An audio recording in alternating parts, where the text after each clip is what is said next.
दोस्तों, कल हम लोगों ने बात की थी मैनेजमेंट के कुछ गुण हम आपको सिखाएंगे। तो आज हम लोग पहले गुण की तरफ चलते हैं, जो हमने आपको बोला था कि एक मैनेजर के अंदर धैर्य और विनम्रता ये दोनों होनी चाहिए। तो इसको सीखने के लिए हमारे पास राष्ट्रीय और अंतर्राष्ट्रीय स्तर पे बहुत सारे विद्वान हुए हैं, बहुत सारे बड़े बड़े मैनेजर हुए हैं। लेकिन मैं आपको सरल करने के लिए आसान भाषा में बताऊं तो अच्छे मैनेजर के सबसे अच्छे उदाहरण हनुमान जी हैं, जो हमारे रामायण के प्रमुख कैरेक्टर हैं, भगवान श्री राम के भक्त।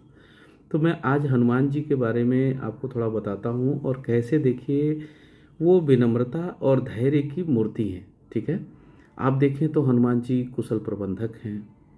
आप देखिए तो हनुमान जी में सीखने की कितनी ललक है। हुँ? मन, कर्म व वाणी कितना संतुलित है उनका। मन देखें धैर्य शांत रहता है, कर्म हमेशा प्रधान रहता है, वाणी पे हमेशा संतुलन रहता है, परिस्थिति चाहे जो हो। ज्ञान के सागर हैं, बुद्धि के सागर हैं, विद्या भर भर के है ना। कार्य जो भी करते हैं पूरी कुशलता से करते हैं।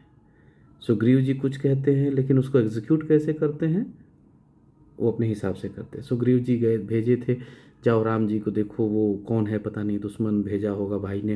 लेकिन हनुमान जी ने दिमाग से काम लिया और सुग्रीव के लिए एक मित्र बना के लाए। भगवान ने सीता माता को देने के लिए अंगूठी दिया था, हैं, अधीर थे, लेकिन हनुमान जी ने जो अधीरता नहीं दिखाई, कितनी चपलता के साथ उस परिस्थिति का सामना किया।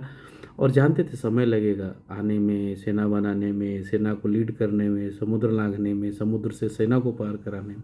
तो माता को उसी हिसाब से उन्होंने सूचना दी और रावण का आत्मविश्वास तोड़ा, लंका जलाया, तमाम बातें ऐसी हुई, उनके बच्चों को जब मारा।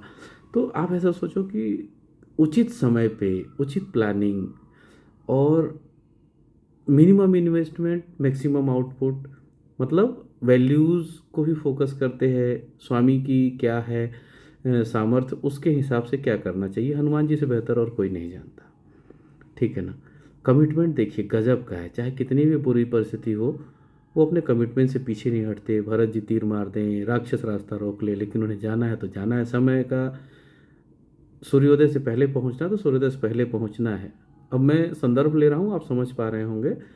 उसी तरीके से आप देखें कितने दूरदर्शी हैं, उन्हें पता है कि किस समय क्या करना चाहिए, कब माता को अंगूठी देनी है, कब लंका जलाना है, कब रावण के बच्चों को मारना है, कब फल खाते हुए पेड़ उखाड़ना है।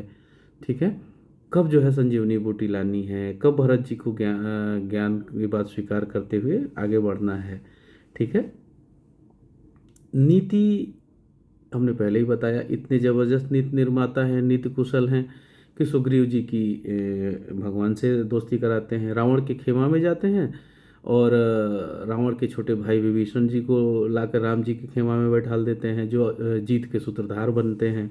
साहस तो ऐसा जो सुनते हैं मतलब सूर्य को ही निगल जाए, नहीं तो कहो समुद्र लांघ जाए, कहो छोटे बन जाए, कहो माता सुरसा के अग्नि परीक्षा को पास करें। तमाम ऐसी चीज़ें हैं ज़बरदस्त। और लीडरशिप तो ऐसा कि बानरों की सेना थी, फिर भी उन्हें लाइन से लगा के लेके जाना, किसी राज्य को डिस्टर्ब नहीं करना, किष्किंधा से लेके लंका तक, लंका से लेके अयोध्या तक, अयोध्या से वापस किष्किंधा तक सेना को पहुंचाना और सुरक्षित सबको मनोबल बढ़ाते रहना, ये हनुमान जी के अलावा किसी के बस का नहीं था। तो ये हमारे सारे मैनेजर में होनी चाहिए।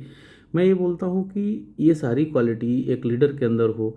जो मैंने आपको शुरू में बोला था कि कैसे, मतलब विनम्र और धैर्य हो, तो हनुमान जी की तरह विनम्र और धैर्य हमें होना होगा। हम चाहे माइक्रो फाइनेंस के मैनेजर हैं, चाहे हम बैंक के मैनेजर हैं, चाहे एनबीएफसी के मैनेजर हैं, चाहे एसएफबी के मैनेजर हैं, चाहे पेमेंट बैंक के हैं, चाहे आप टेलीकॉम में हैं, इंश्योरेंस में, कहीं भी हैं। आप मेरी टीम में थे नहीं थे, लेकिन आज आप मैनेजर हैं, तो आपको बहुत ही विनम्र होना होगा, बहुत ही धैर्यवान होना होगा। अपनी टीम की बात आपको सुननी होगी, समझनी होगी। कई बार लीडर्स को सीनियर मैनेजमेंट से कुछ बातें मिलती तो सारा का सारा नीचे लेके जाने की ज़रूरत तुरंत नहीं होती, उचित समय पे लेके जाएंगे। सीनियर मैनेजमेंट को विश्वास दिलाना है कि रिजल्ट हो जाएगा, और नीचे किस तरह से एग्जीक्यूट करना है ये मैनेजर की कला पे निर्भर करता है। अगर सीनियर ने जो कहा